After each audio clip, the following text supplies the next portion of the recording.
Hi, everybody. This is DearMamaSal, and it is Friday at lunchtime here in British Columbia, in Canada. So that means that it's time for our skills broadcast. For those of you who might not know, we do 3 broadcasts a week, one at noon on a Friday, and this is Pacific time. And then that one is our learning broadcast. And then we do another one at 7 p.m. Pacific. That is our laughter broadcast. And then we do a third one on a Sunday, which is our Soul Sunday, where we, just take a moment to reflect and, get into the right frame of mind for the coming week.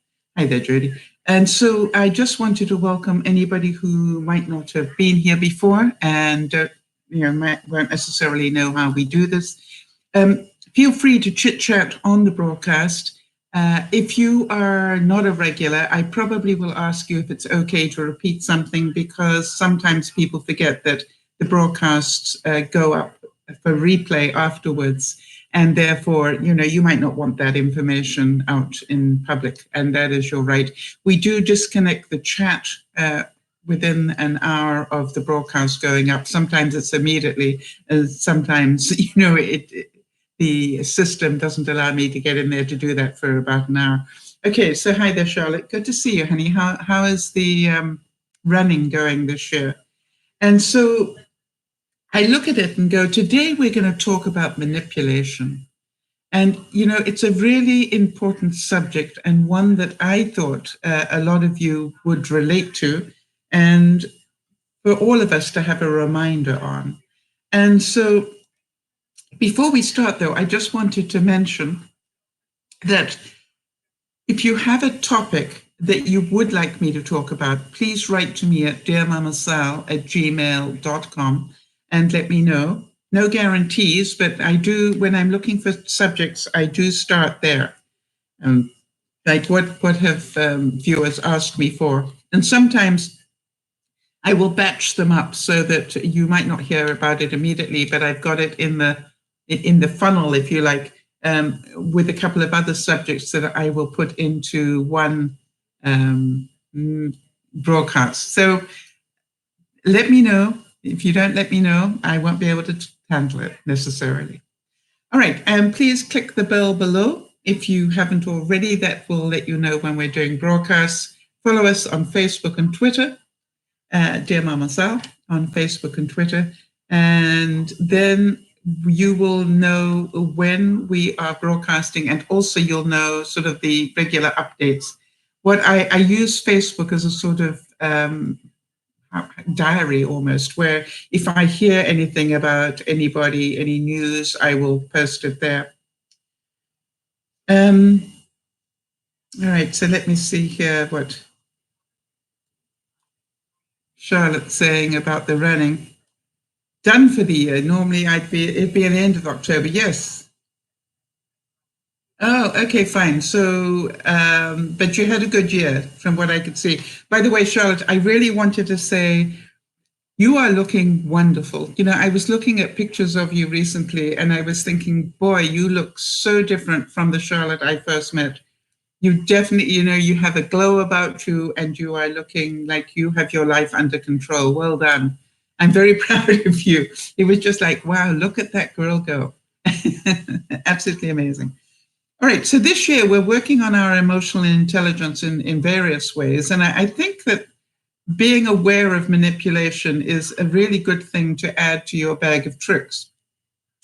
I came across this subject because one of our viewers got caught up in some interesting things this week. And so before we talk about these things, let me start off by saying that manipulation is one of those words that you hear, but let's make sure we understand what it is.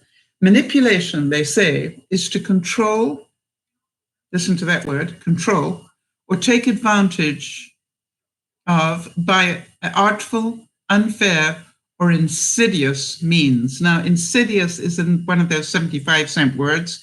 So let's make sure we know what insidious means. Insidious is a subtle but harmful thing. It's subtle but it's harmful. So, for example, the insidious habit of spending too much time on social media quickly begins to have a negative effect on the mind. Understand? So, insidious is that it's not necessarily very obvious, but there's a not so good backside to that story, if you like. So, manipulation, to control or be taken advantage of by artful, unfair, or insidious means. So my first question to you, has anybody been manipulated? When you hear that description, and while you're typing that, I just wanted to let you know that we've got some birthdays coming up. For those of you who go back a while, it's Laura's birthday on tomorrow. So we wish her a very happy birthday. So I have to tell you that, so Charlotte is saying she's had a season of learning and laughter because of the running roller coaster.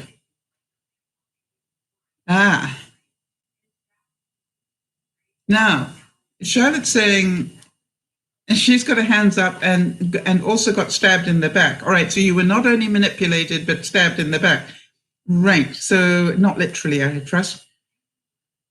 Jody is saying, yes, she sure has been, by the person I was in a toxic relationship with. Yes, now, all right, so now let me, just so that people understand it goes both ways, let me ask you a more difficult question. Have you ever manipulated anybody? Have you ever been the manipulator? And I ask that question because the chances are most people have.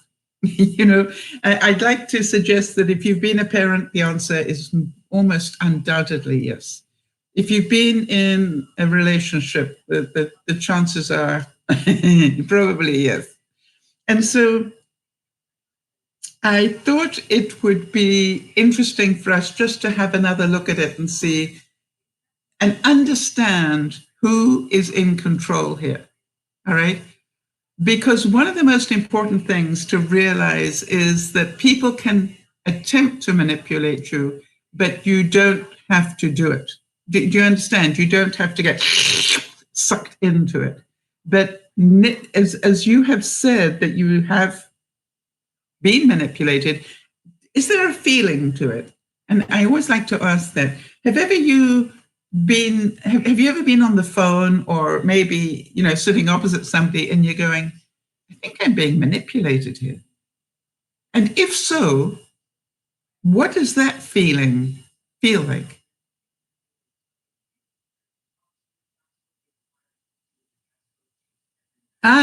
So Charlotte saying she had experience, when she was a babysitter and didn't see other people's point of view. Yeah, we've all been there and done that.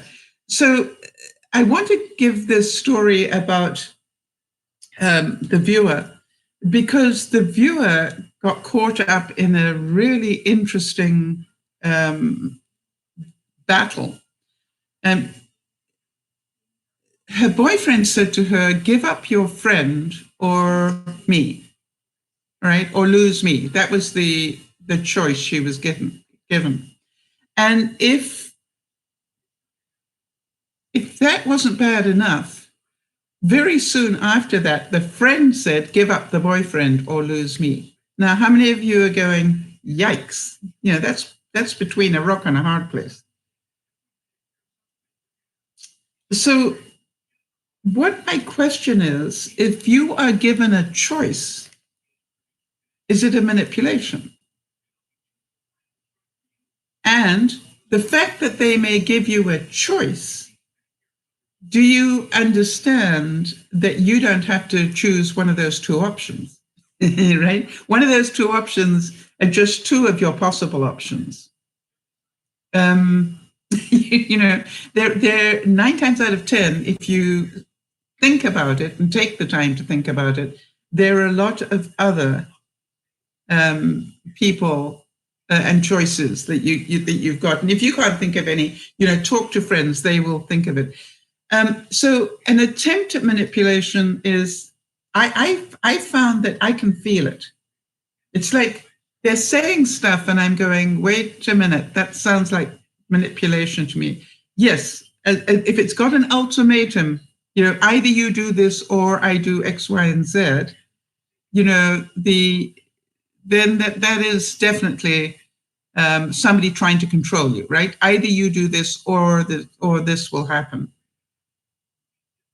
And so Charlotte's saying one of the important things is you need to know your boundaries. Yes, you do need, that's it. If you know your boundaries and if you are solid in yourself, then manipulation is not going to affect you the way that it might do if you're not aware.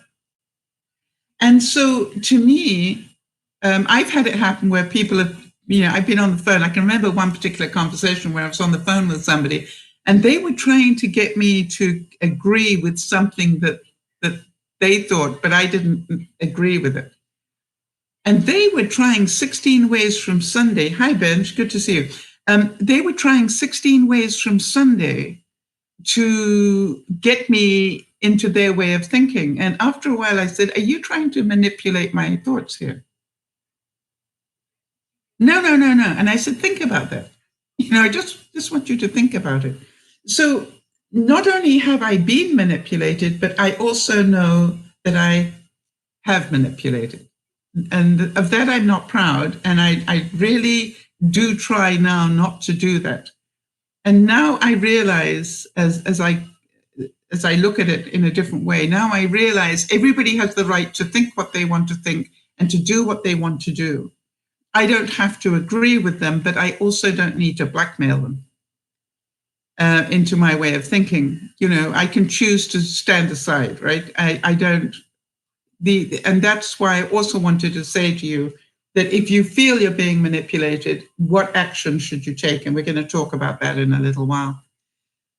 So let's take another example. And some of you who are parents or have been parents will really relate to this one. You're in a hurry. The child is reluctant to get going. You're getting frustrated and maybe even angry. So you hold up 2 pairs of shoes and say, okay, which ones do you want to put on? All right. Now, you can say, well, I didn't manipulate because I gave her a choice, which of the 2 pairs of shoes. But can you see underneath that, there was a manipulation, which is we are going out. Your choice is which shoes you're going to wear. It's not a case of you get to choose whether we go out or not. And so can you see that in itself is a manipulation? The interesting thing is, when I was reading about that particular example, the 3-year-old, this was said to a 3-year-old, the 3-year-old turned around and said, that's no choice. So a 3-year-old could see through the manipulation. Don't you think that's incredible? And I am pretty certain that if you have listened to your children, you will know that they're really smart. They see these things happening all the time. So for those of you who are parents or have been parents or want to be parents, how do you do it so it's not manipulation?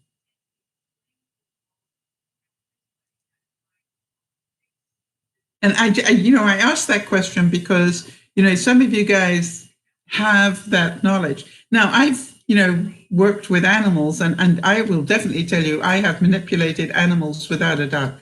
You want dinner, you sit. And that is a control thing. And I want us all to see that this is, when we start manipulating people, it's about control. And we want to keep control. So the next question I have for you is, if you have been manipulated, how does it feel? All right. And I say that because, do you feel empowered or do you feel angry? And do you feel it's not fair? And I want you to think about that, because it's important for you to realize that, as in all things, you have choices yourself. All right, so Jodi's saying that when she feels it, she feels pretty angry. Yeah, I must admit that when I feel it now, I'm amused, Jodi. I don't know if that makes sense, but because 9 times out of 10, I can hear it coming.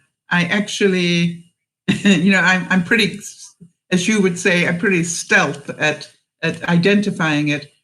And so what I will do is I'll go, I will just smile to myself and go, boy, that's interesting. I think somebody's trying to manipulate me.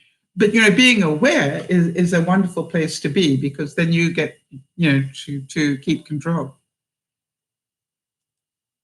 How about, have any of you ever heard of gaslighting? It's been in the news a lot, apropos of some political things. But do you know what gaslighting is? You've probably heard it said. And just, I want to just pick up on something that Charlotte's saying here. When she gets manipulated, she feels it's unfair.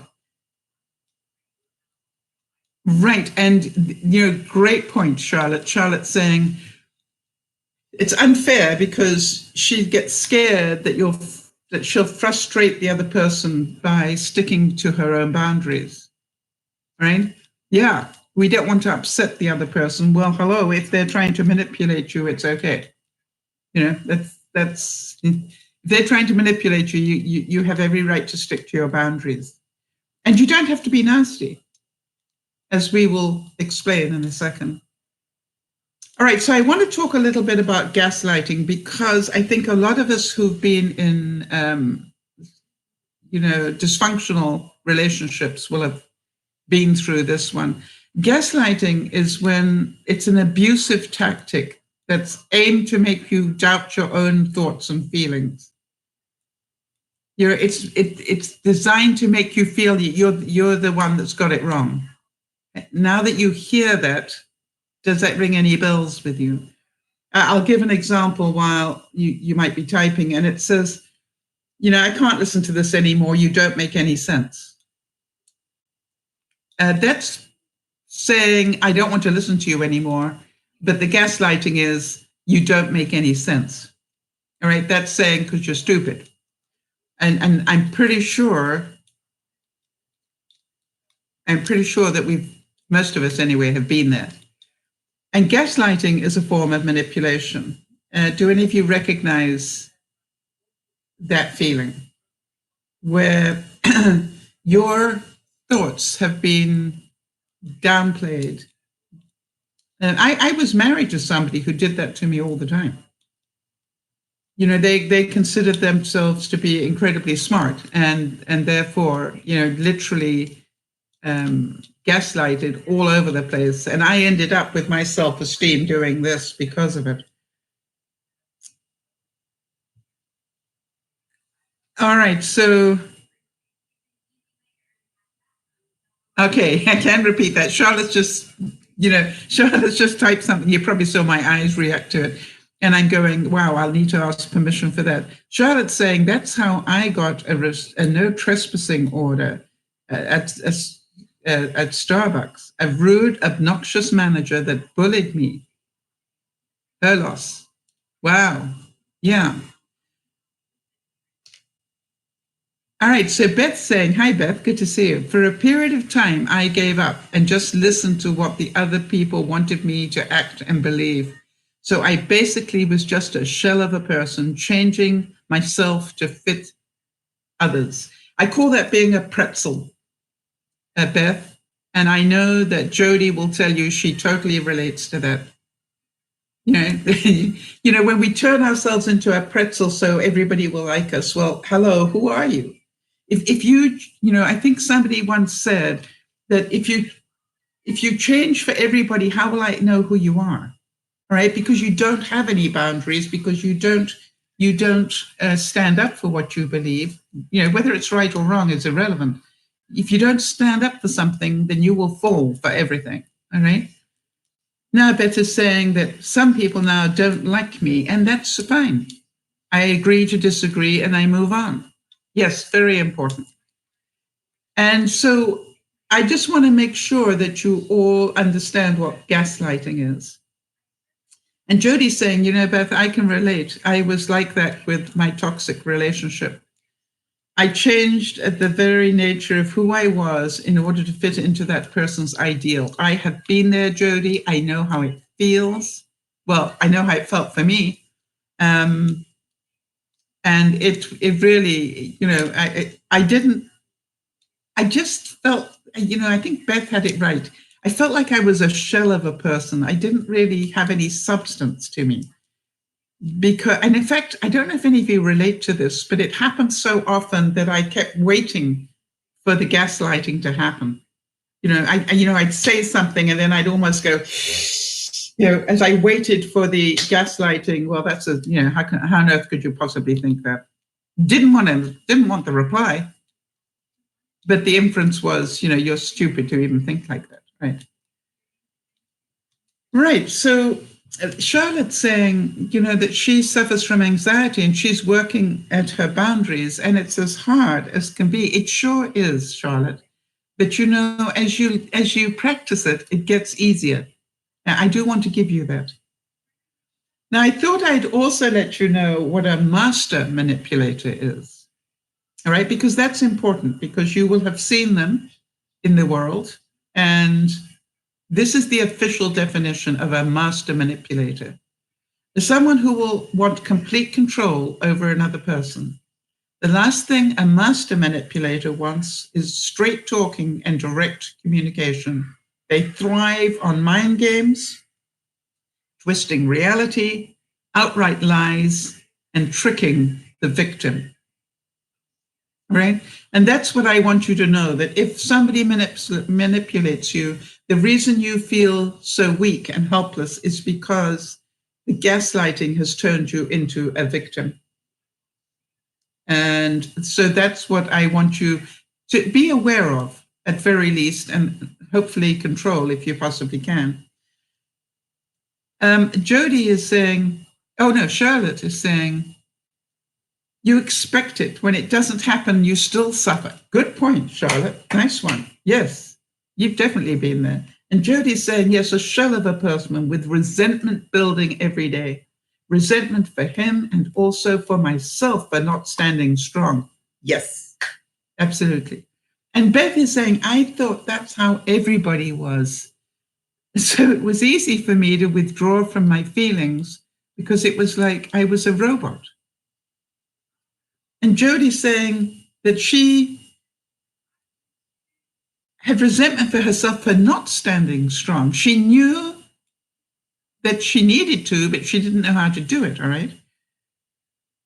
All right, and Charlotte's saying that the Starbucks manager was a master manipulator. Yes, and you will meet them in your life, and we definitely have them in our realities. Beth saying, I didn't cry for years. I was numb, there's another magic word, right? I was numb to everything, but didn't know how to find myself and how to have a voice. Now I always have Sal on my shoulder. Wow, Beth. You know, and I have you. You know what I mean, Beth? Because as you know, I can be going to the fridge and I'm looking at my fridge going, now, what would Beth take out of my fridge right now to eat? Right? So it's a two-way trade, Beth. I need you to know that. All right. So Charlotte's saying, you're in charge of yourself first and then outward from there. Yes. Looking after yourself is your number one responsibility. So if you know, Charlotte's saying, I agree. I have Sal on my shoulder as well. All right. So, you know, it's important for you to understand that if you can see it, if you can recognize it, you are halfway to fixing it. And if you've already fixed it, then please stay vigilant, all right? And understand that everybody else is entitled to do what they want to do. You don't have to go along with it. And there are more options than the choices. All right. And that's the important thing. And so let's talk a little bit about how do you stop the manipulation? All right. Anybody got any ideas on that one? How did you stop people manipulating you? And I'd like to hear your input before I give you, the tools that I have, because the chances are you already know. And Jody's saying, Beth, I was a pretzel before I was blessed to know Sal. That's so cute. I was a professional doormat. That's so cute. Living to please other people. Yes, because, it was not a good thing to look after yourself, was it, Jody? And by the way, I'd like to give a big round of applause to Jody. For those of you who are not aware, Jody suffers from lymphoderma, which is where your body massively swells up. Not only has she lost over 100 pounds, but she sent me a video this week with tears in my eyes. She sent me a video this week of her actually walking down the ramp, her wheelchair ramp outside her home. And actually, I cannot tell you what that felt like for me. It was like, wow, a year ago, she couldn't lift, she was bedbound and couldn't lift her legs. And now she is able, and were you hanging on to the railing, Jody? I just want to tell you, I literally cried all the way down that ramp. I was so pleased for you. And Charlotte is saying, it's a matter of perspective, believing in your abilities and learning new ways to deal with various situations. Yeah, this is why we do the work that we do, right, Charlotte? This is the whole reason we meet up 3 times a week, is to help ourselves remember these basic lessons that for some reason we never got. Jody's saying you were a big part of that, Sal, your help. Well, you know something, Jody, it is really important that you get to congratulate yourself, because that would not have happened unless you did the work. Wow. So look at that. She not only walked all the way down the ramp, and you know that a wheelchair ramp has an angle to it, not only not hanging on, but also holding a phone in order to record. So it was a bit like me going over the suspension bridge, Jody. That's how it felt. If you can imagine that your ramp was moving at the same time, that would have made more sense, right?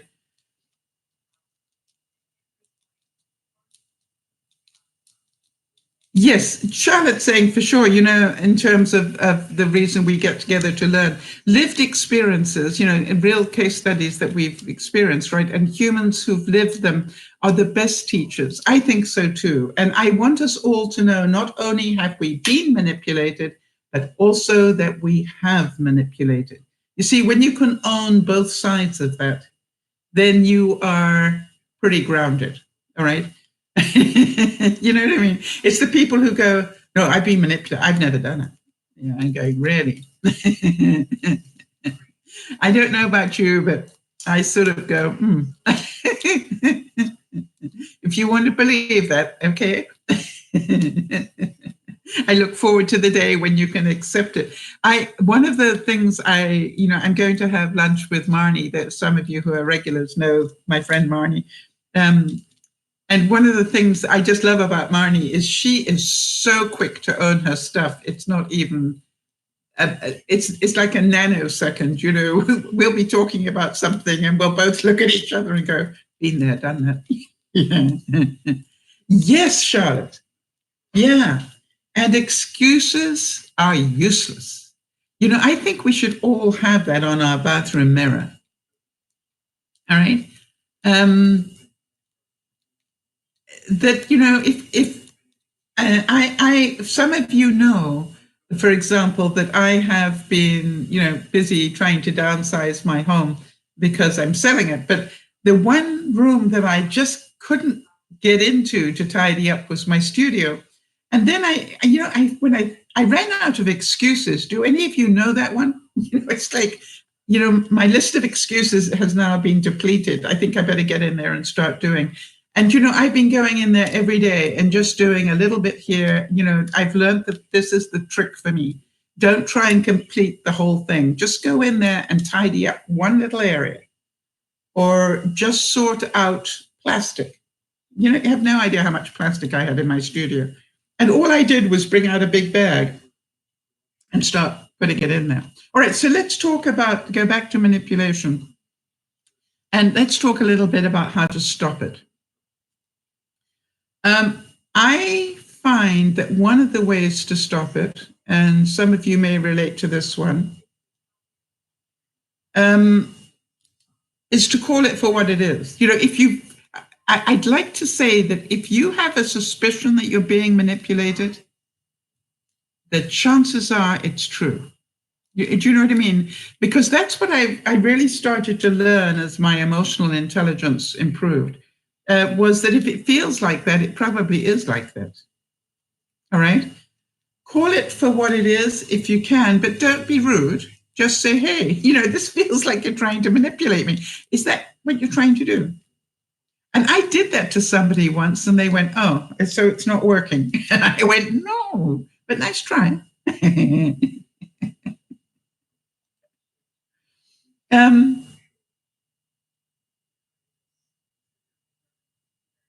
So what I want you to do is to be aware that you can also just change the subject. All right. So let's say that they're trying to manipulate you. And sometimes it just goes in your head, you go, I know that they're trying to manipulate me.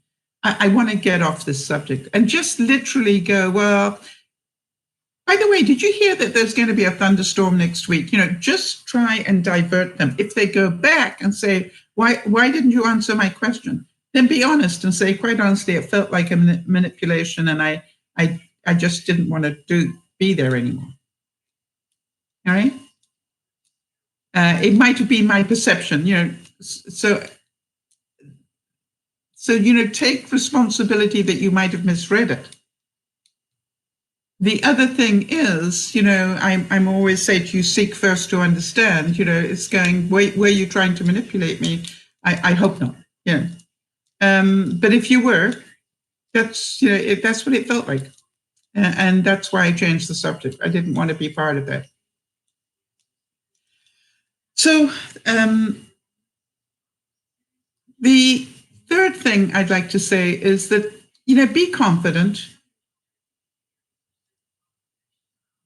As I said, if it feels like you're being manipulated, you probably are. So trust your gut and remove yourself.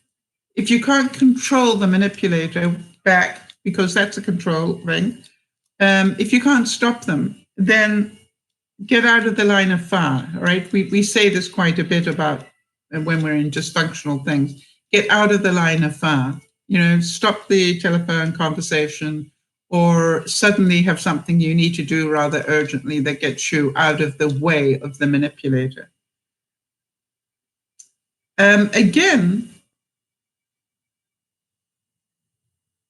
I would ask you to let me know how you found, how you stopped people manipulating you.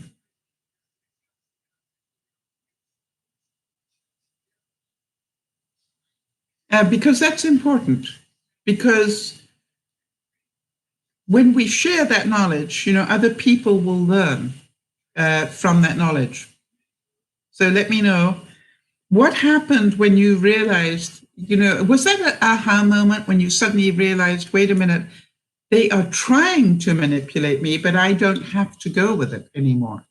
That must have been quite a big wake-up moment. It was for me, I have to say, that when I realized, hey, they have the right to try, right? That's their right.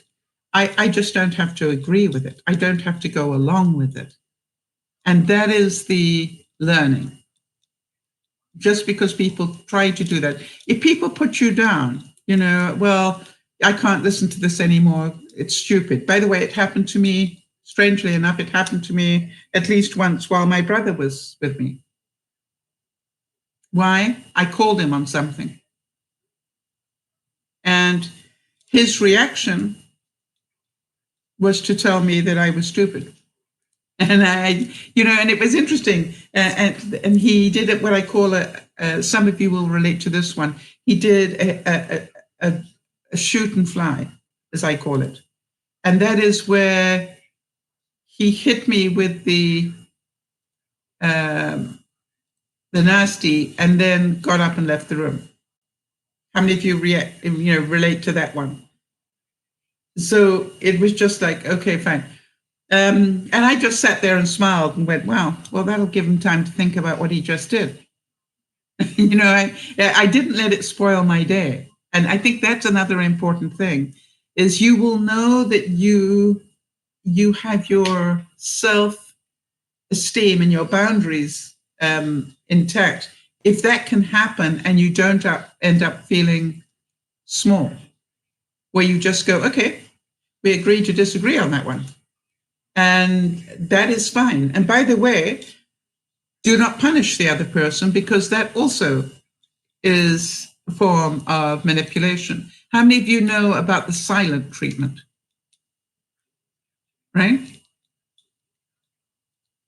Anybody done it or had it done to them? Where, because you disagree, you just shut down communication with that person. Who wins? All right, so Jody is saying, I ended the relationship. This is in terms of how do you stop the manipulation. After the time I had an asthma attack and my significant other refused to drive me to the ER. He was angry that I had dared not follow his instructions the day before. Wow, yeah, Benji, isn't that true? Benji's saying being comfortable with disagreements is very valuable for life. Benji, I don't think we ever really get comfortable. Would that be fair? But being able to be strong enough to take a disagreement and go, I don't agree with you, but that's okay. And I want to say that I really admire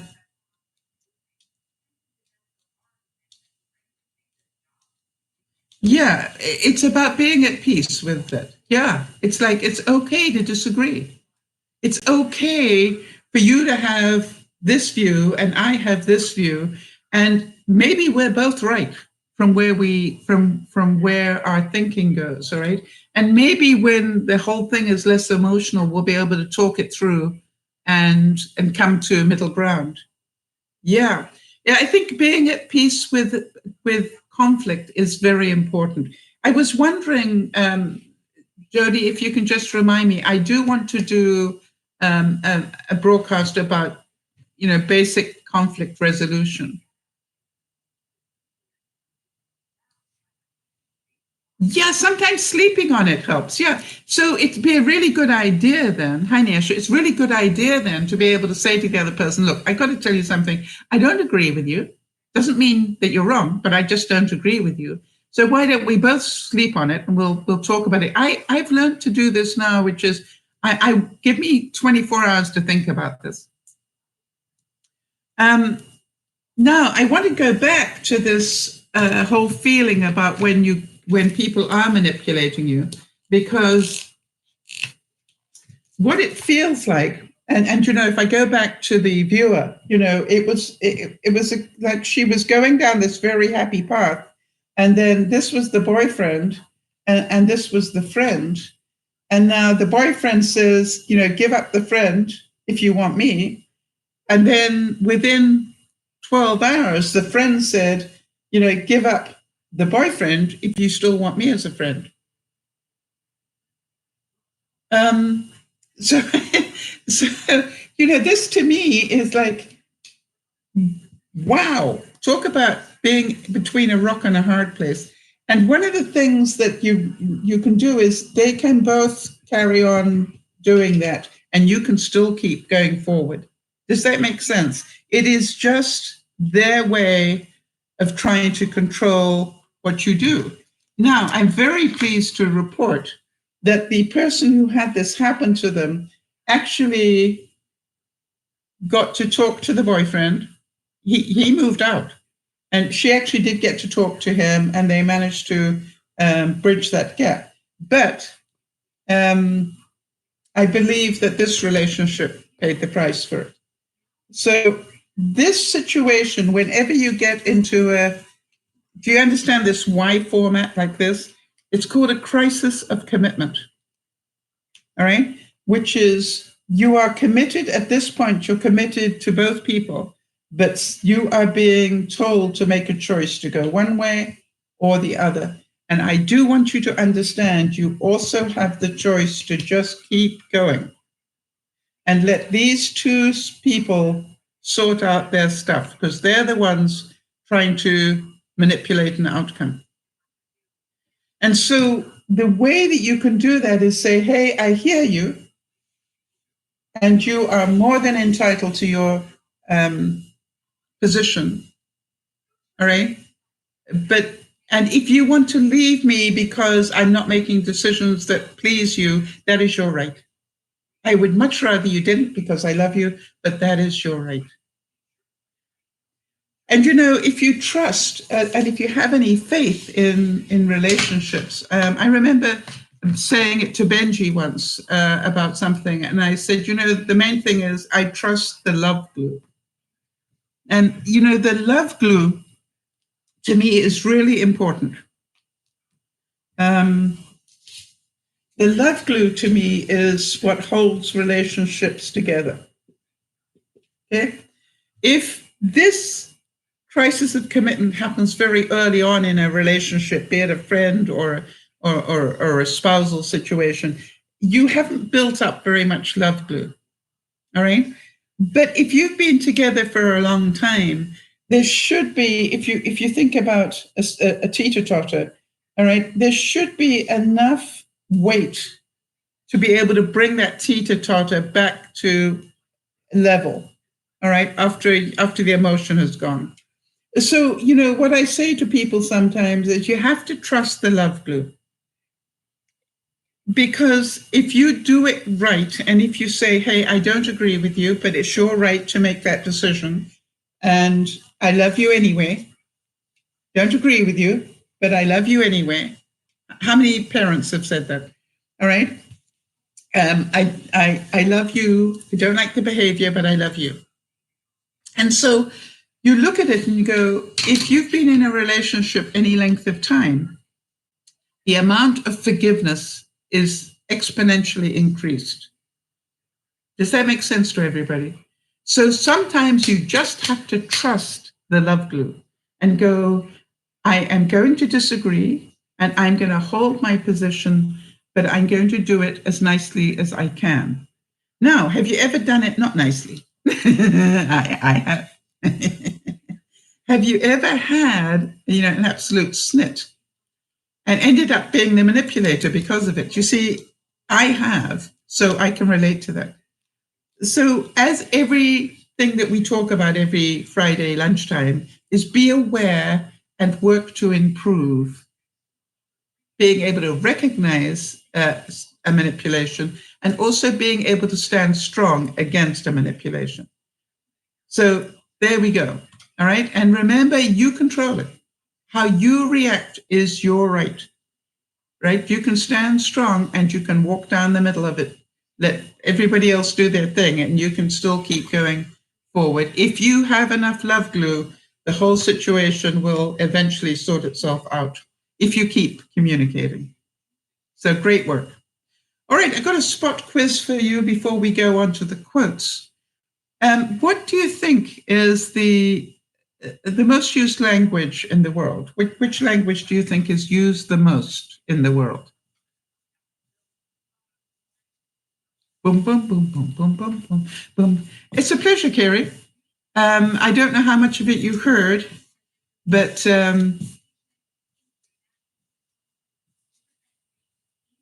all right, Kerry's taking a guess at Spanish. Anybody else want to take a guess? Which language is the most used in the world? Okay, so you might want to hear it from the beginning, Kerry. Oh, you're about to hop on a plane? Try running with both legs. Thanks, Benji. Have a good day as well. It's a pleasure, Benj. Big hugs, honey. See you soon, hopefully. Bon voyage. Stay safe, honey. We love you.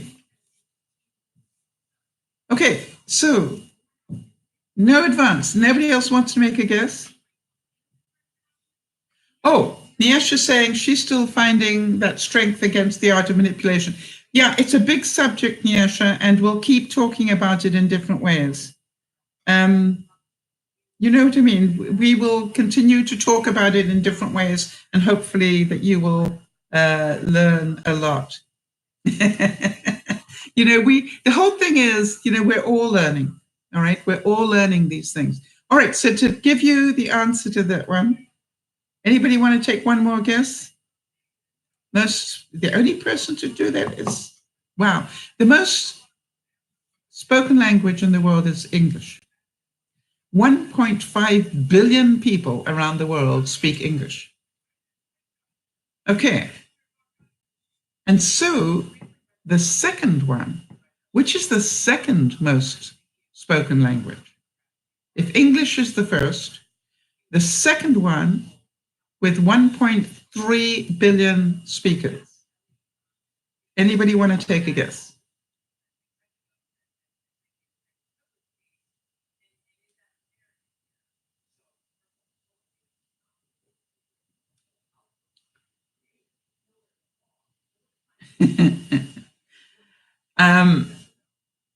Okay, it's Mandarin Chinese. And that's at 1.3 billion.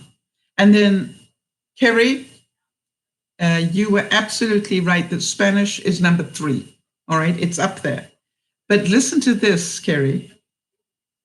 Spanish only has 661 million speakers. So we go 1.5 billion for English, 1.3 billion Mandarin Chinese, and Spanish is third at only 661 million, not billion, million.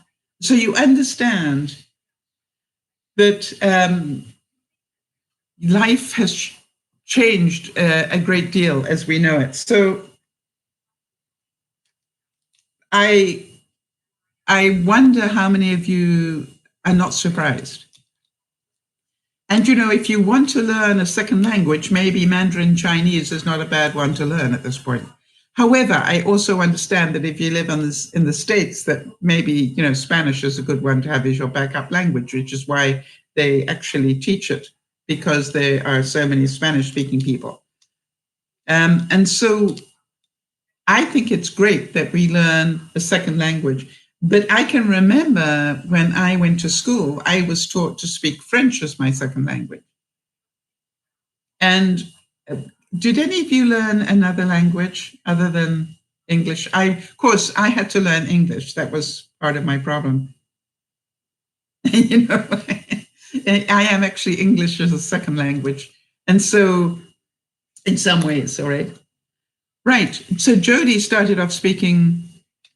Did you learn German, or was German your first language? Kerry failed Spanish, yeah.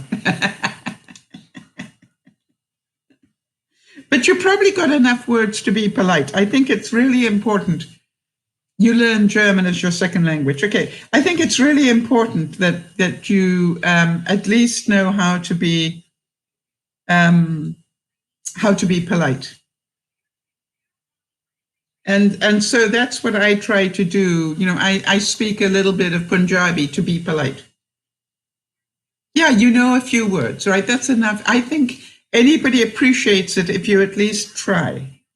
And that's what I'd have to say, is if you at least try, most people appreciate it. I've just got to disconnect my phone because it keeps trying to update. Okay. All right. So, just before I get onto the quotes, I thought I'd show you some ideas. And Jody, can you remind me to do the countdown? This is just an idea. I would like to suggest that if you don't want to buy wrapping paper this year, maybe start collecting boxes and just give them a coat of paint. All right? Make sense?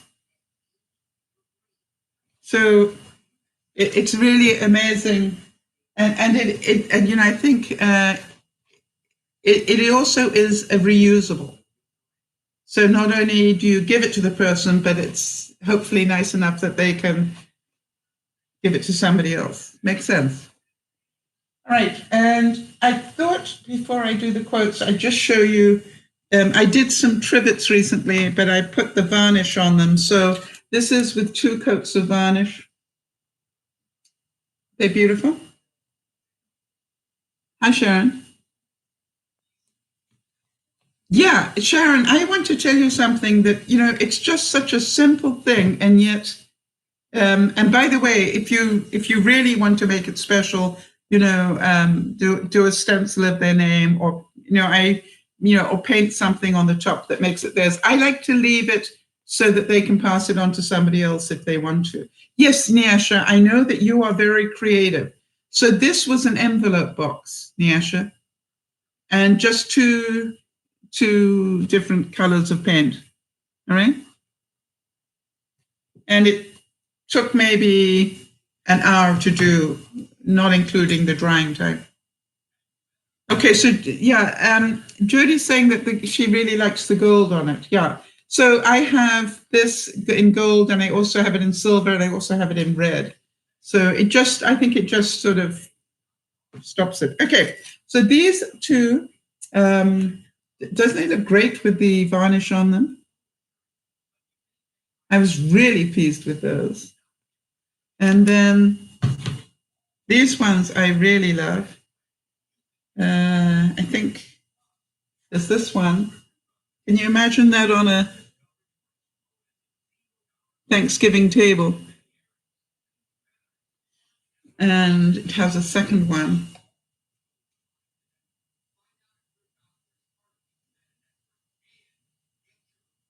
Okay, so they are quite a decent size, right?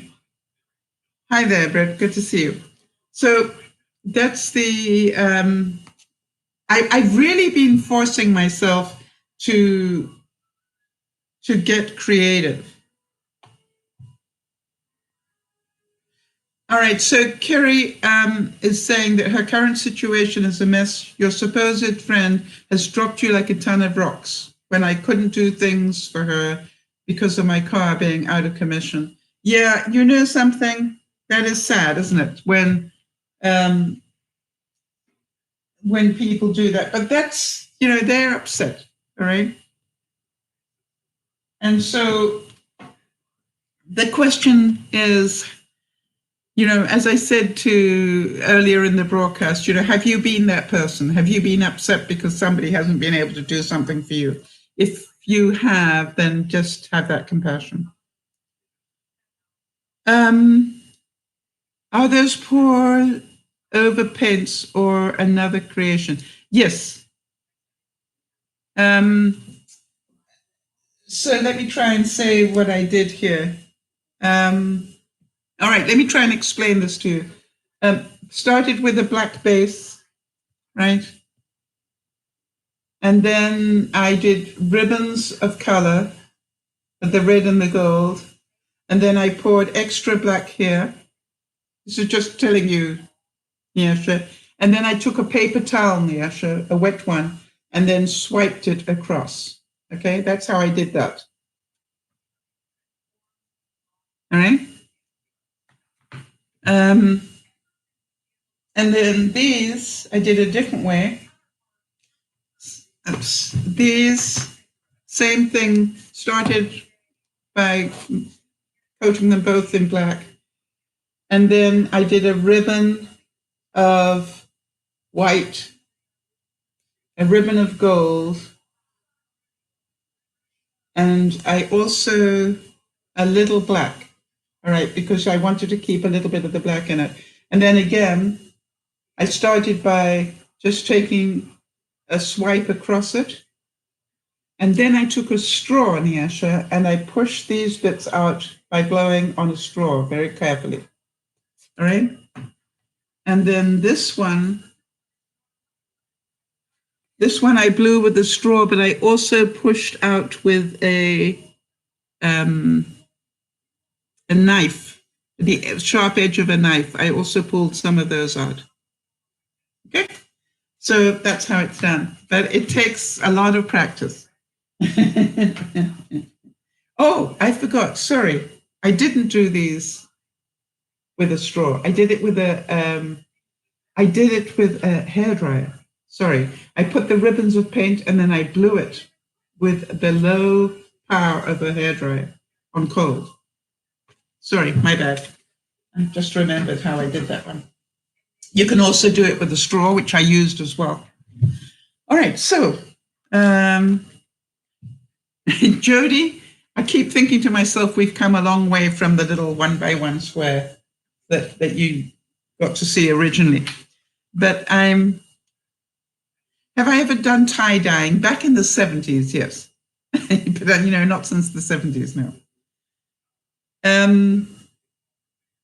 But, I wanted to show you the box because how many of you can take this and enjoy doing it, take some peaceful time and create, but also upcycle, you're not throwing it away, you're upcycling it. And, I do the same thing with, how many of you have got coffee tins? You can paint those and make them great containers for cookies and things.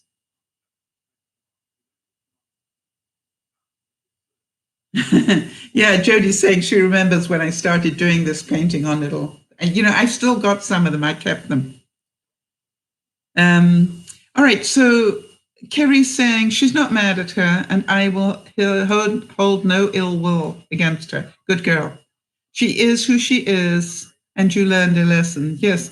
I didn't mention your name in all of this, Kerry, but that is good to hear that you want to talk about that.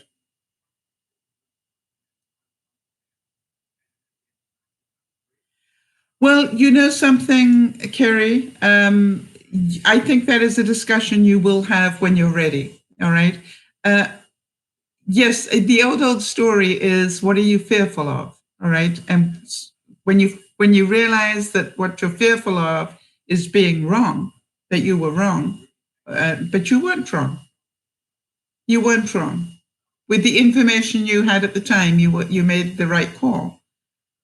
You've just got more information now. So,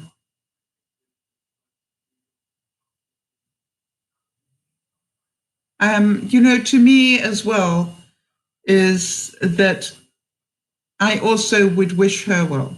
All right. And the point is this, we've all got people in our lives that manipulate us or try to. And I think it's really important that we can see it. That was the whole point of doing the broadcast for today.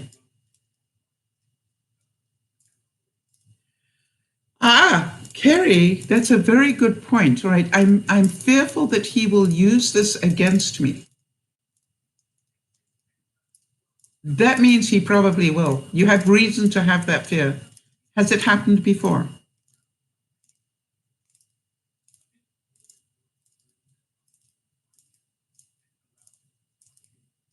All right. Has it happened before that he's used, and if so, I think the thing I would recommend, Kerry, is think about if it comes back to hurt you, then be ready for what you're going to say. All right. But I think if you thank him for wanting to discuss it with you, because he did,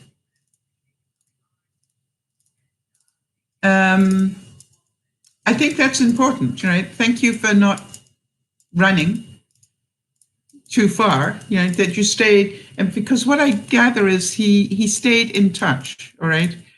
And thank you for discussing it with me, because that's what I hear, that he agreed to come and chat to you about it. And thank you for giving me some information that I hadn't thought of before. I don't think that means that you were wrong, all right?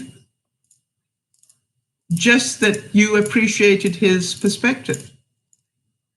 My attitude is, if I give you my perspective and you use it against me later, then I would just say, ouch.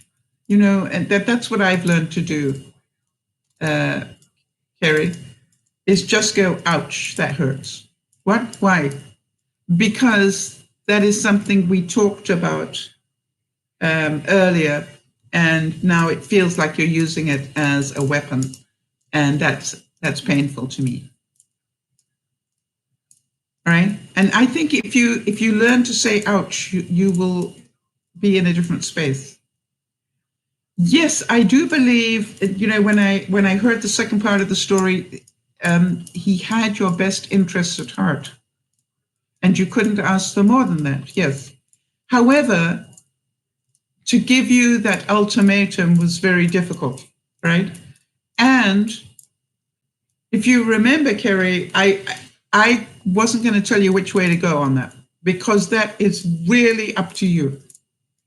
And I trusted that you were smart enough to do what was right for you. I don't think another person can tell you what to do.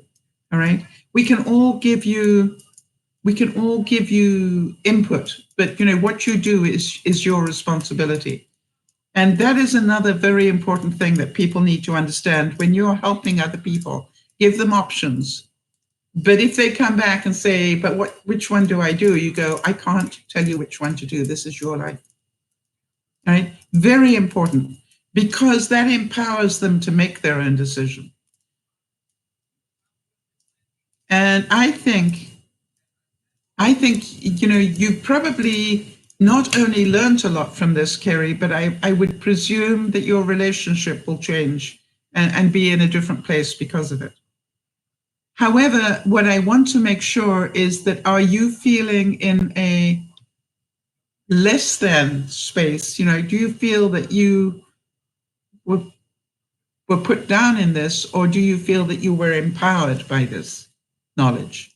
That's what we need to be careful of. All right? Okay, so I'm going to carry on. And here are some great quotes about self-control, because really we need to control ourselves, not others. All right, Niesh is saying, for someone to use something against you, I view them as untrustworthy, and my coping skills would allow or cause me to separate from that individual, not to need them. Okay, that's your perception, all right? All right, so Carrie's saying, and I'm certain a lot of us relate to our version of this, Carrie's saying, I'm just in emotional limbo because of all the drama. Yes, you've been through a lot of drama. And just give yourself time to balance out. The British saying to use something that you've been told by somebody against you, it's pretty childish. Well, it is what some people do, and I'm certain I've done it. I'm not blameless in this. What about you guys? Ever done it? Even if you didn't mean to? So this is all about not that it doesn't happen. It's, are we going to let that person be and just go, wow, that hurt, and move on, right? We don't have to get rid of them in our lives. We just need to be able to control ourselves better. All right, so these are some quotes on self-control. I must learn to love the fool in me, the one who feels too much, talks too much, takes too many chances, wins sometimes and loses often, lacks self-control. No idea. Lacks self-control and hates, hurts and gets hurt, promises and breaks promises, laughs and cries. You see, I think when we can look at all these things in ourselves and go, been there, done that, and be able to go, but I'm getting better. You see, that is emotional intelligence, where you don't pretend that you're perfect, that you can see that you are human. And Carrie is saying, I just want to hide away in my shell like a turtle because it feels like no matter what I'm doing, I'm losing. Okay, Carrie. So that is that is your pattern, all right? That you're, because of the crisis of commitment. If you go back through the broadcast, you will see where I describe that, and maybe you will see that you actually haven't lost. You just keep moving forward, Kerry. Go back, because I actually drew that as a visual for you, so you could see, all right? You will only be losing if you feel that you are.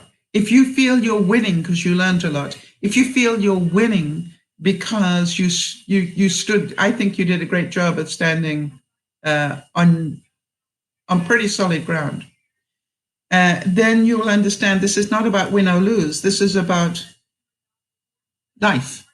Life is not all about winning and losing. This is, okay, I learned something. That's a good thing. How can that be a loss? Wow, does emotional intelligence take years to develop, or can it be learned immediately? I want to tell you, it's so big, Nyasha, that I think we all are growing. I think it's a lifelong lesson that you can choose to learn. All right, you can choose to keep improving your skills. I think anybody who comes to the Friday broadcast is interested in improving their skill, right? So human nature is complex. Even if we do have the inclination towards violence, we also have the inclination towards empathy, cooperation, and self-control. Does that make sense? That, we have any of you ever shocked yourself by being violent? Or, if you haven't physically been violent, have you had really violent thoughts? It's like, be aware that we have both sides of that within us. Some of us have control over being violent. We might think it, but we don't actually do it. But I think you when you get emotionally intelligent, you realize that, hang on, I'm just not all a nice person. I say to people quite often when they meet me and they say, you're such a nice person. I said, you should reach my BITCH from hell. And they go, what? I said, I got this other side of me. I don't know if you relate to this, but I said, I'm a really nice person unless these things happen. And then you don't want to know this other person. And they, most people burst out laughing and say, you know something? Me too. And I go, I know. All right. So Kerry's saying, I just hate conflict, and I sometimes have a black and white view on things, which I need to work on. Exactly, Kerry. We all do. And you've learned a valuable lesson and have grown. Beth says she's only ever been violent to herself, like a form of punishment. Yes. Like I don't even deserve to eat. Yeah. Something, I recognize that, I think I said to you when I first met you, Beth, were you busy doing suicide by starvation? It was, to me, it was so sad to listen to you. But I think now that I know you a whole lot better, Beth, what none of us realized was that you are using up so many calories with your energy level, because you're such an Energizer bunny. I don't think any of us realized that you might be putting in 1,200 calories a day, but you were expending 3,000 of them, and so therefore, you just weren't putting in enough to sustain the output. And that was a great learning for me, because I never really thought about that. I never really investigated how much energy you were using during a day. So that was a big learning for me as well. Yeah, okay. Self-reverence, self-knowledge, self-control. These three things alone lead life to sovereign power. In other words, be aware, learn, and learn to control. if you can have those things going, if you can be aware, if you can learn what's going on, and then if you can control what's going on, it's wonderful, right? You will be a happy person. In 2015, Jody says, my behavior turned aggressive, and we don't know why. It turned out to be a hormonal imbalance from the yet undetected cancer that I had. Yes, and that's why I asked. I can remember, I can remember having a violent moment in my life as well, Jody. So that is why I wondered if anybody else, if I was the only one. And it was due to unbelievable mental pain when I was already down. It was like I was already down and somebody started to kick me. Not literally, but somebody started to kick me emotionally, and I just lost it. And I'm very lucky that I was not guilty of a crime of passion, quite honestly. But since then, I've learned a lot more control, right? Yeah. So God has equipped you to handle difficult things. In fact, he has already planted the seeds of discipline and self-control inside you. You just have to water those seeds with his word and make them grow. You see, I think that's why I would definitely like to do a broadcast on conflict resolution if enough of you are interested, because I think it is something we all need to keep reminding ourselves how to deal with a conflict. Oh, Britt, I'm pleased to hear that your sister's getting some help. That's awesome. And that she's doing a lot better. That is great to hear. It was said that by constant self-discipline and self-control, you can develop greatness of character. Right? Yeah, and Kerry, that's, Kerry's saying she's also had a moment, right? Where she's been aggressive. And that side of her scares her. But you know something? That's why we work on emotional intelligence, because the more we work on our emotional intelligence, the less that is likely to happen. I think we all have it in us, Kerry. I want you to know that. I believe we all have it within us. It is, do we have enough self-control not to use it?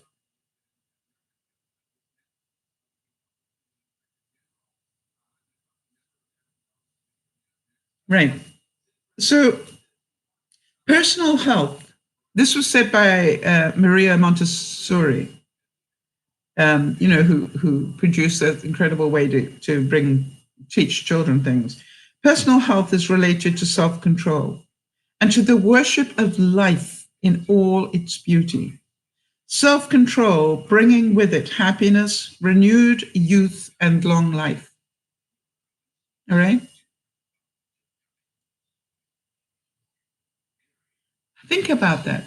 Self-control will bring you happiness, renewed youth, and long life. Some of you saw the video in which I started to do knee lifts in my kitchen, where I literally brought my knee up to the counter level because I was starting to have problems with my hips not being flexible, and particularly with my left leg. And I thought I'd let you know that I am now up to being able to do 35 knee lifts.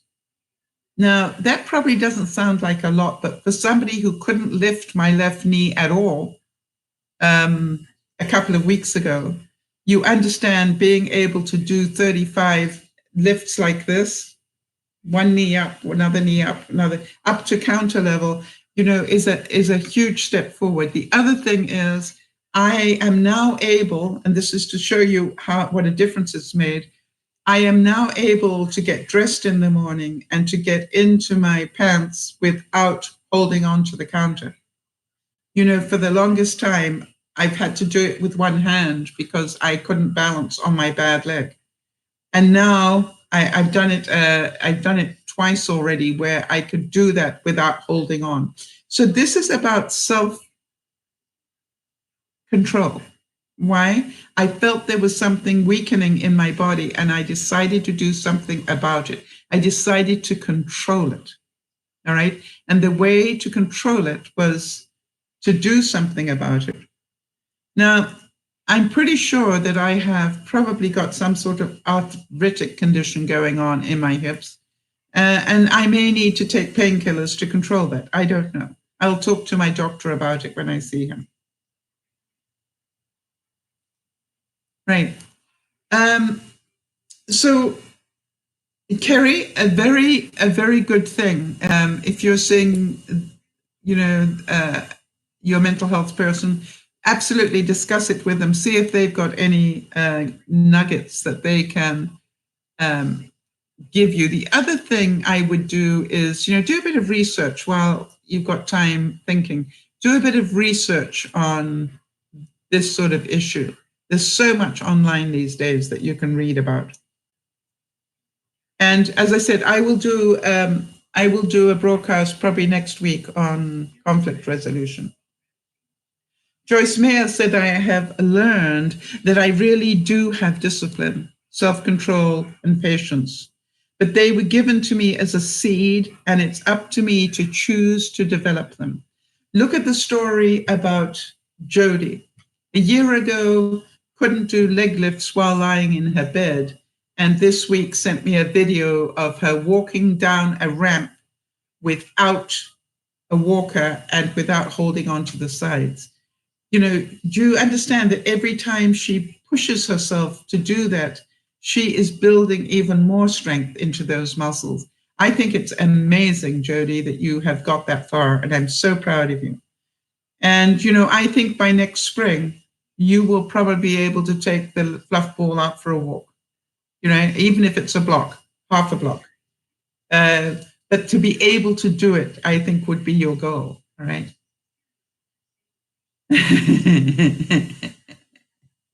You just need a hug, Carrie. Yes, don't we all? All right. So understand that whenever, all right, Carrie, it's really important that you understand something. Okay. I'm pretty sure you do already, but just in case. You were standing on some pretty solid ground about a week ago. It had sort of some bumps in it from what I can gather, but the ground was pretty solid underneath your feet. All right. You had a friend and you had a boyfriend that was pretty consistent and all the rest of it. And then suddenly, in the space of a week, the ground on which you stood felt like it had been taken away. Would that be a fair description? And then what happened, because of your discussion with Mike, you started to rebuild the ground a little bit. It's not solid, and that's why you don't feel strong yet, all right? But as in all relationships, all right, you will keep adding to this until you rebuild that strength, okay? And if this friend doesn't return, I know you well enough to know you will make other friends because, you're that sort of person. In which case, the ground under your feet will be as solid, but just different ground.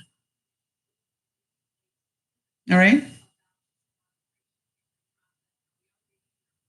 Yeah. So that's why it feels strange, right, Kerry? It's because the ground under your feet got moved. And we all have sort of, it's like a three-legged stool, all right, Kerry? Just so you understand, we all have stability if we have our life as a three-legged stool. But if you take away one of the legs of a three-legged stool, it is really shaky. So you're going to be really shaky for a little while, and that would be quite normal. Okay? That would be quite normal. And it's quite okay to feel sore and to feel the pain of the loss. That's quite normal. You have had a loss. So you will go through that cycle of loss. And, I know that the Brits saying it's her loss, it's also your loss. And I totally get that. And you have every right to grieve that loss. But if you possibly can, Kerry, get rid of the word why. Why didn't I do something earlier? Why didn't I see it earlier? Why, just forget all the whys. Not important. You are learning. That's why. You're doing some deep breathing. Good girl. Okay. That's what we like to hear. That's self-control. Even though you think boxing is a contact sport, it teaches you to fight on the street. It teaches you not to fight on the street, it's better, to behave. It gives you discipline and self-control. It's the same thing. How many of you, know people who send their children to learn, martial arts? And then you go, what? Well, am I really teaching them how to fight people? I think the discipline that is taught to young people in martial arts is far greater than the fighting skill. They teach you you've got to be here on time. You've got to have respect for the leader, the dojo or whatever they're called, right? You need to have huge respect. You have a discipline. You have a format. You have respect for your fellow students, so forth. And it's really, really important that we give people that boundary. Yeah. So since self-control is vital to reaching long-term goals, befriending people with willpower could be your secret to success. Whether you're tempted to skip that workout at the gym or you're considering blowing this month's budget, spending time with a disciplined friend could boost your motivation to maintain healthy habits. I had a situation this week where somebody was struggling with fear, and understandable fear, and wanted to cop out of something because of their fear. I totally could relate to being so fearful of an emotional situation that I didn't want to go. And yet I knew that it was really important in the long term for this person to do what she was so fearful of.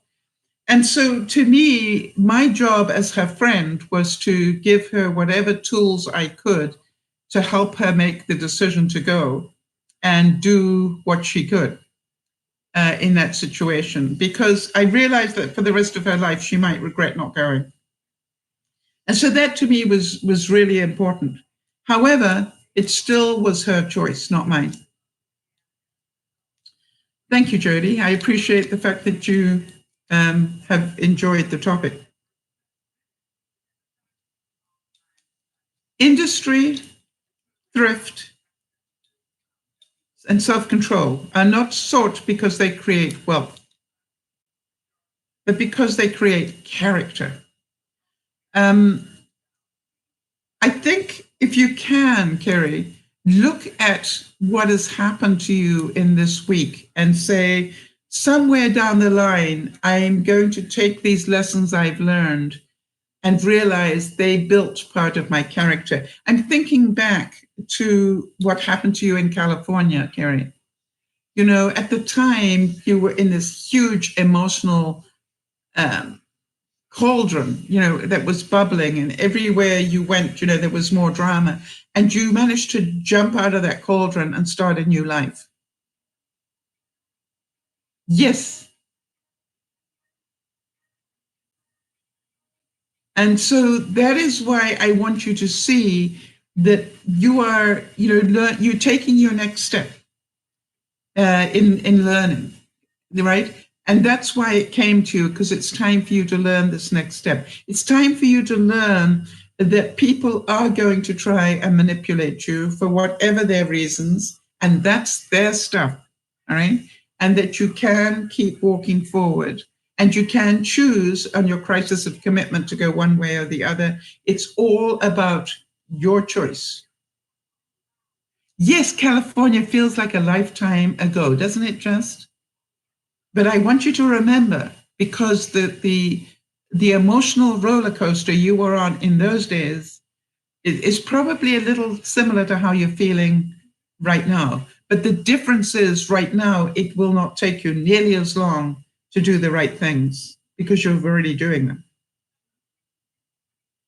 Being forced to work, being forced to do your best will breed in you temperance and self-control, diligence and strength of will, cheerfulness and content, and 100 virtues which the idle will never know. Jody, I want to say to you that you could choose not to start doing the leg lifts with me when I was trying to do the 10-minute walks. You could have chosen not to do that. You could have chosen to pretend to do it and not actually do it. But you know, you got into the discipline of actually doing it and you changed your life. Because what you realized is that by doing it, you actually were helping your lymphoderma dissipate. I want to say that little did you know that by doing that, Jody, you taught me how to get rid of my swelling in my feet. And I think it's really amazing that if I hadn't worked with you and your lymphoderma, I would not have realized, wait a minute, I know how to get the swelling down in my feet. Jody is my guardian angel on that one. She knows how to shift liquid out of her feet. Did you understand? I was sitting there one day and I'm going, duh, I already know how to shift that liquid. I need to massage my legs. And then I thought, I've got a massage pad. Who says it has to be used on my back? And now I just want to tell you, Jody, that since I've been using it, and I only use it now probably once a week. I did it last night just because I hadn't done it for a while and I thought I should. But it's amazing where I just literally go, okay, I'm going to spend about an hour with it on my calves, and then I move it up to my upper calves, and then I move it up to my lower back, and then to my lower back. Oh no, I move it to my hip area, then to my lower back, and then to my back. And when I've done all, and I do all of that while I'm watching television, lying in bed. And I even put my feet on the massage pad, so that's working. So you see, it's like if I hadn't met you, I would never have thought of that.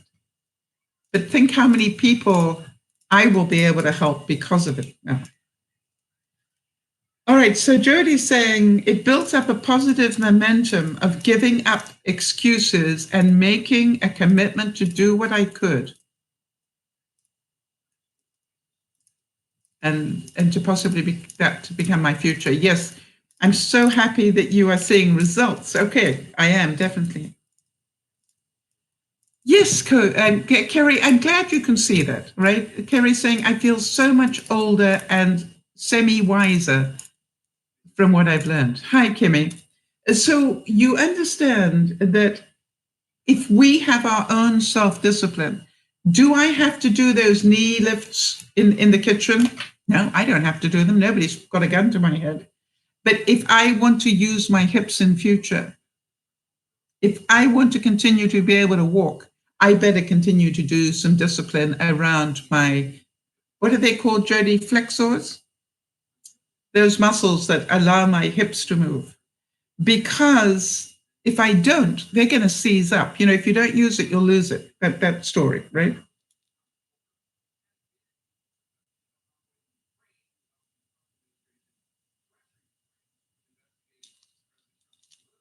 So I think hip flexors, there you go. I knew she had a word for it.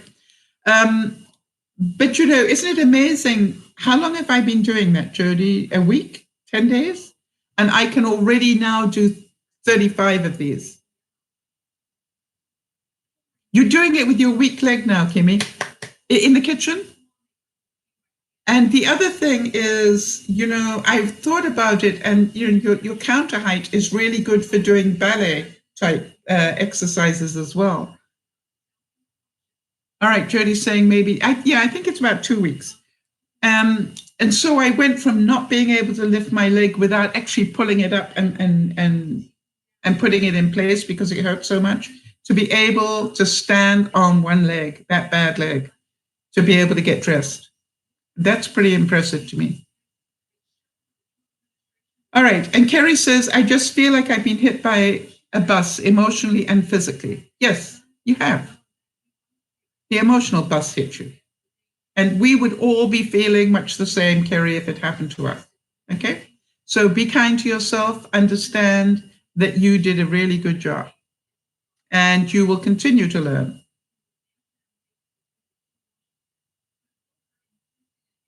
All right, so Beth is saying she wears ankle weights at work. No one can see them, and I get a really good workout. Yeah, I want to tell you, I can imagine. You get a really good workout even without ankle weights. So what you're saying is by putting weights on your ankles, I guess I need to work up to that one.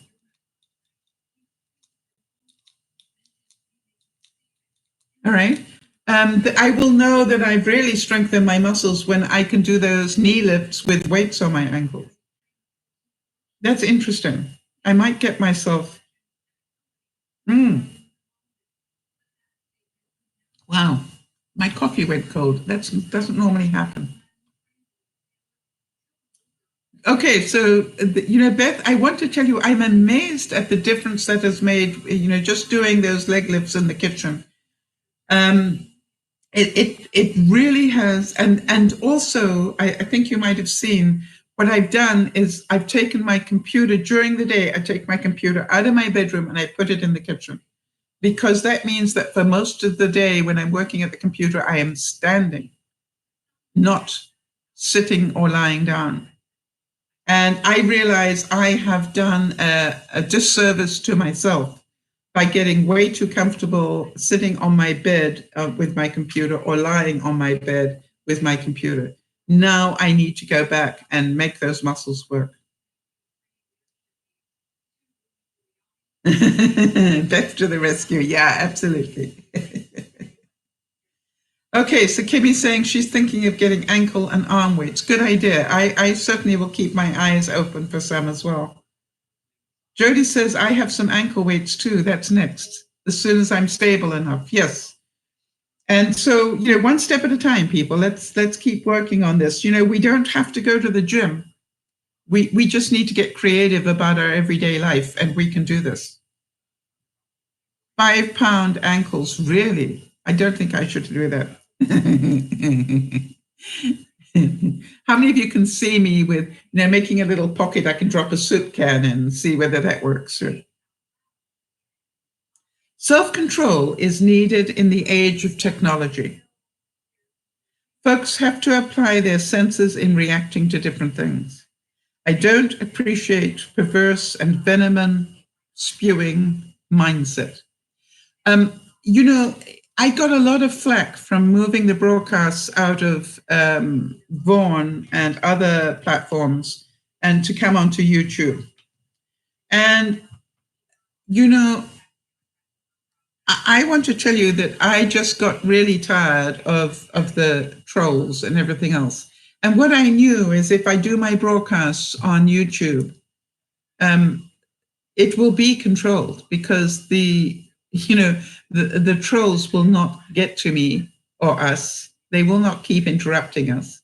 Or if one slips through, they will, the program is already written to stop them. And do you know that in a strange way, I helped them write that program. And do you know why? Remember all the years of doing Dansemba?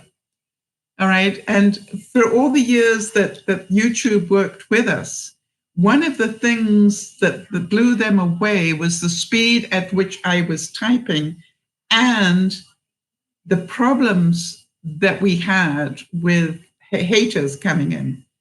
And I kept turning to them and saying, surely you can write a program that will stop these people before they ever get to me. Right? Right?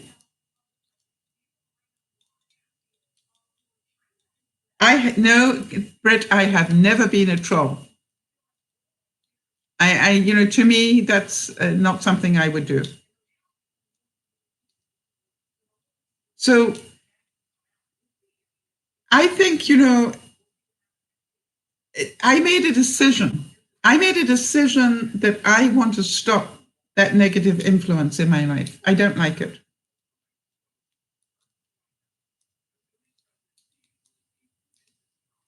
And to me, it's really important, all right, that I get to control. And, a lot of people complained about it. And I said, I don't really mind. I'm sorry if it doesn't please you, but I want to continue to do the work and I want to continue to help people. And I don't want to be constantly having, admins trying to control a negative room. That's not where we're at, right? That's not what I want to be doing. I want to be in a position where we can help people, not where. And yes, I guess it was entertaining to some people, but do I need those people? Not necessarily. Self-management and self-control are the keys to advanced knowledge. And both are difficult to learn without a sense of your own cultural identity. How many of you realize that in order to have self-discipline, self-control, self-management, you have to have a belief in yourself? Right? You need a modicum, just a small itsy bitsy bit of self-belief to be able to start managing and having discipline. So you have to also have a will. You want to. I was talking about Jody during the leg lifts. At some point, she had to make a decision, I want to continue to do this, not because it will make a difference, but because maybe it might make a difference. Am I right on that one, Jody? I'm pretty sure right at the beginning, you didn't think it was going to make a whole lot of difference. I'm pretty sure if I'd said to you a year ago, Jody, if you start doing this pretty regularly, within a year, you'll be able to walk down that ramp outside without holding on and whilst holding a camera and talking. That's chewing gum and thinking all at the same time. I mean, that is, I'm pretty sure you would have said, there's no way I can do that. And I'm looking forward to the day that you tell me that you held onto the countertop and lifted a knee. I don't care if you only lifted it 3 inches off the ground, because that's where I started. All right. But I've got a feeling that you're going to be doing that pretty soon. And you also will be strengthening those flexors. And also, it will make a difference to your balance. And that's what I found, Jody, was that by doing those, it improved my balance. And it was my balance that was off, which is why I couldn't get dressed properly.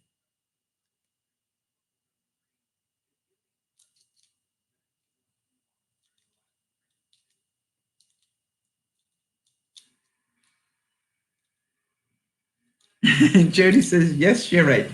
I knew if I did nothing, didn't even try, then my results will be just that, nothing. I took a gamble and invested the time in myself. You stopped being a victim to it. You stopped having excuses for it. And you just realized, I can do this if I want to. Right? If I want to, I can do this.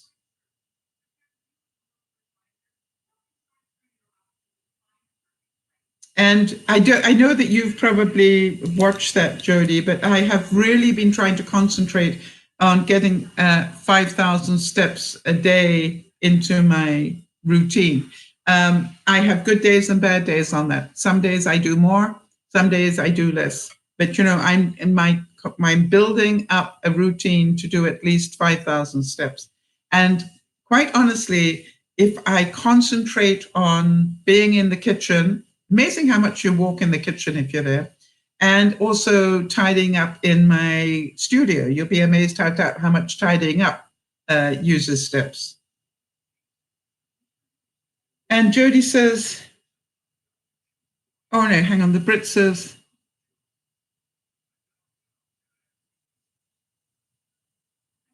yes, I agree, Britt, that when you feel yourself in a conflict, it's all right to be able to say, I don't want to discuss this now, because I want to go away and just calm down, and we'll talk about this when I can think more clearly. Absolutely the right thing to do. Yeah. All right, and Jody says, the day I stopped underwriting my excuses was a very empowering day in my life. And Kimmy's saying, my balance is off too. I have fallen down. This is where I'm on the ground. Hang on a second. And it's when I'm on the ground that is going up or down. All right, so that's your equilibrium stuff. So again, you know, so did you say you're going up and down stairs to try and build that strength? And you know, Kimmy, just keep track of those sort of things and make sure your doctor knows that you're having those balance issues, because that could be due to something other than muscle tone. But keep building those muscles anyway.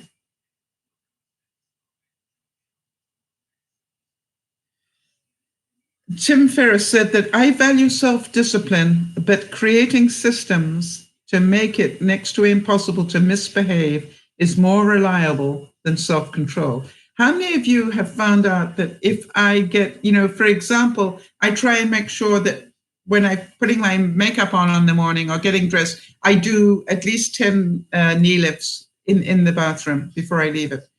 Then when I get to the kitchen, before each meal, I try and do at least another 10.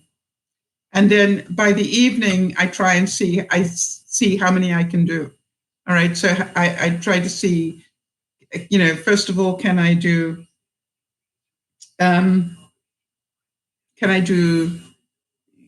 30 because I did 30 yesterday? Can I up it to 35? And, you know, and then the next time I do it, I'll be trying for 40. All right, so Kimmy says, I have vertigo. Good, that's what I wanted to make sure you checked out, all right? That I have vertigo and I do head exercises for that. Awesome. So you're doing something to help yourself. That is the important thing. Jody is reminding me that I haven't done the countdown today. Thank you very much, Jody. And I was thinking, Jody, could you make a note? Because I really should, I would like to do a countdown for American Thanksgiving, which I realize I haven't got in here. By the way, for those of you who know about the Canadians, our Thanksgiving is next weekend, I think. All right, so let's have a look here. In case you didn't know it, you've got 81 days until Christmas.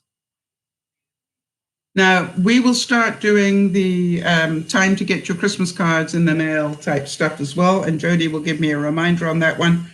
We have got 4 months and 12 days until Valentine's Day.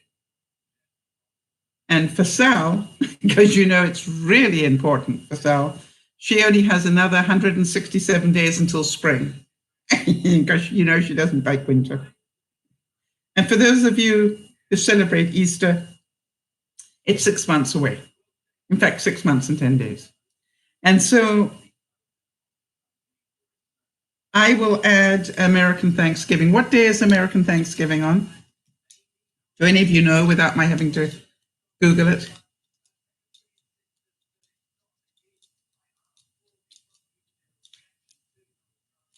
And I have decided that what I'm going to do this year is, because I've got so many little boxes in my life and I really don't want to throw them away, I'm really going to work at putting all my presents in little boxes and just painting the boxes. So I will save on wrapping paper this year, and I'll be using up paints that need to be used up.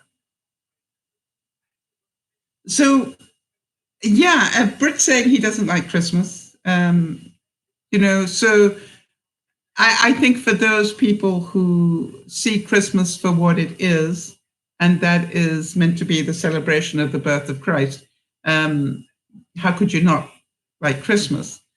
But if you are saying, Britt, which I think you are, that you don't like all the commercialism and everything else of Christmas and all the drama that goes with it, I think a lot of people would relate to that.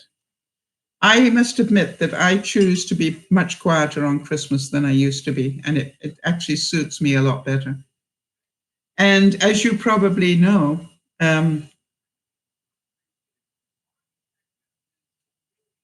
I always do Christmas with Yvonne and Wade and everybody, nearly always about a week or 10 days after Christmas. I let all the drama go, and then we actually have a quiet meal and exchange gifts and do things, because Christmas to me is a feeling. It's not a day, but Christmas Day we celebrate the birth of Christ. That is a whole different thing, and so that's really important that we do the difference. Jody, thank you for being the admin, and thank you so much for reminding me to do the countdown. And yeah, Kimmy's saying, I love Christmas because of the birth of Jesus. Yes. And the family, if they come. Yeah, if they come, right. American Thanksgiving is on November the 28th. Wow, 55 days away. Okay. Jody, can you just give me a reminder on that one as well, please, just so that I get it into the system? I'd appreciate that. So, Thanksgiving. This is always a fun time for Canadians, right? Because, we do ours in October, but nobody ever knows that. Or very few people do. And so, but, everybody seems to be so big into the American one, but not very many people are big into the Canadian one, which always makes me chuckle. It's like, how entitled is that one? Ours is much more important than yours. Okay, really? And so you just go, okay, fine, whatever.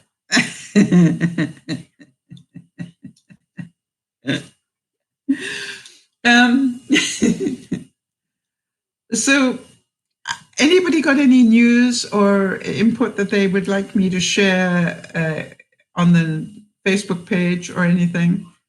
Any health updates, any thoughts and prayers needed, anything like that? This would be a good time to let us know.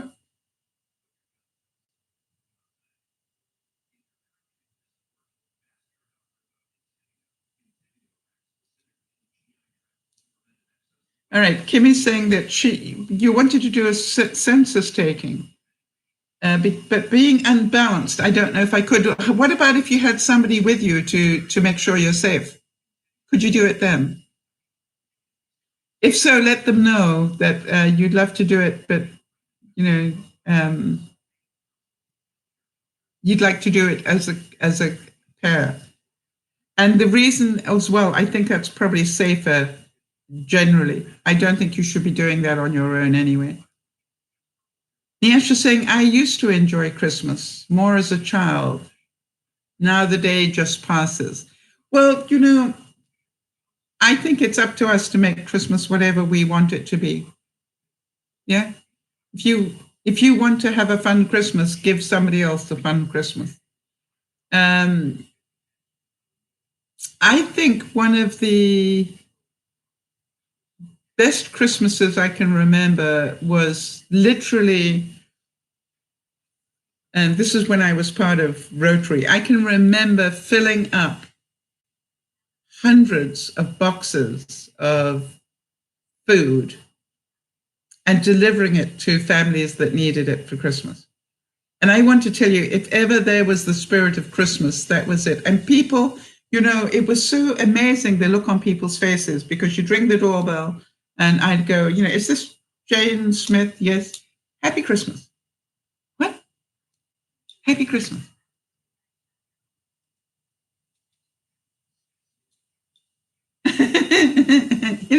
And you see the look on their face and they're going, but no, that's just happy Christmas. And inside there'd be there'd be food, there'd be, tin food, there'd be dry food, there'd be all sorts of food. But, even if you did one thing, I always make a point of, baking cookies for my neighbors. I don't know how I'm going to do that and not sample them this year, but I'll make a plan. But, to bake cookies for my neighbors and always, do something just to say thank you for being my neighbor, because I'm very fortunate to have neighbors. And especially this year, who knows whether I will still be here for Christmas. I could be. And so to me, it's really important that, to me, it's just like, thank you for being a neighbor, and such a nice one. No drama. And when I say no drama, it's amazing how I've had a few neighbors in the 20 years that I've lived here, and a couple of them were really dramatic, just like, so I'm quite happy.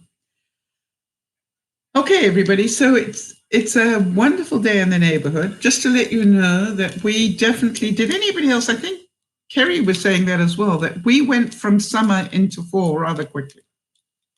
We went from really nice summer temperatures, and now the heat has kicked in. It's like, oh, it's that time of the year. And if any of you are wondering when do the clocks change, I believe it's November the 8th. It could be 6th or 8th, somewhere in there. Jody, we better get that one on the list as well if we can. Daylight saving time. So I know people like to be reminded about that. You have a frost warning already. Wow. You know what I'm doing at the moment, Jody, is I'm bringing in a lot of my plants that I've had outside, and I'm going to see if I can winterize any of them, just keep them going inside over the winter. Kimmy's already had snow, with more snow coming. I just feel cold hearing that, Kimmy. So I want to go back to where we started, and to say to you that we have all been manipulated. And if we're truthful, we have all manipulated.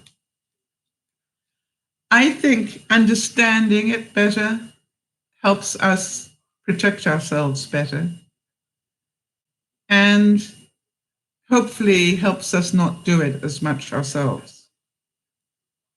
I want to tell you the real eye-opener to me was how much we manipulate our children. It really was quite scary when I started to look at that side of it, and I'm going, how do you possibly control children without a manipulation? It's time to get to bed. Do you want to piggyback or should I race you? And I've always thought, well, that was the choice. Therefore, it was, but I can see that is in itself a manipulation.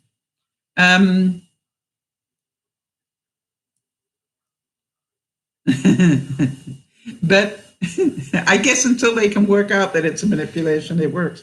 But it's an interesting one. So let's all work towards growing a little bit more on the understanding of this one, and how to do it less. I'm not looking for anybody to become perfect on this, but let's do it a little bit less.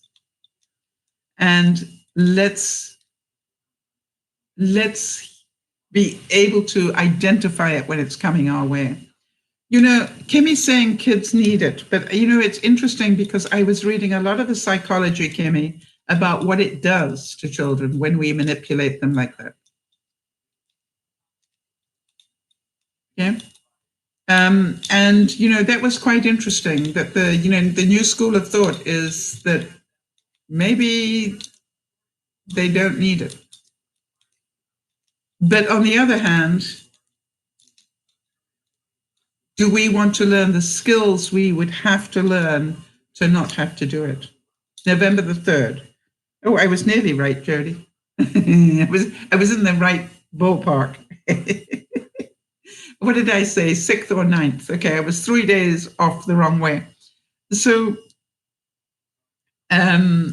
we'll add that to the list so we can make sure everybody is aware of that one until we forget it. All right, everybody, have a super afternoon. I'll see you this evening. And this evening, we are going to be smiling, as usual, on a Friday evening. And we will then take that wherever it leads us. I hope that today's broadcast has brought a little bit more understanding. And I'm hoping that you will all be aware of manipulation and know how to handle it better. Niesha saying, I'm confused about this daylight savings time. What happens? I know it's something to do with the time being an hour before or after. Can you explain it? It was originally brought in so the farmers would have more time in the fields. And that is the reason for it, Niesha. We fall back and spring forward. I think I've got that right? So in the fall, the hour goes back by an hour. In other words, what used to be 5 o'clock will be 4 o'clock. We turn the clocks back an hour, and then in the spring, we turn it forward an hour. And it was all done to help the farmers. That's what it was done for. Okay? I just want to confirm that did we fall forward or back?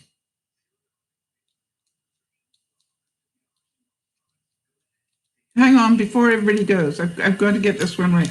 Do we fall? We fall back, right? And spring forward. Good, fall back, yep. I always think of it as a fallback position, right? You fall back and get into a fallback position. So we will get an extra hour's sleep. Wonderful. I'm looking forward to it. Thank you, Jody, for that one. Thank you, Jody, for all you do as an admin. Thank you all for coming and learning and helping us all learn, because it is through your examples and it is through the reality of life that we will learn. And the fact that you give time to improve your skills, I think is wonderful.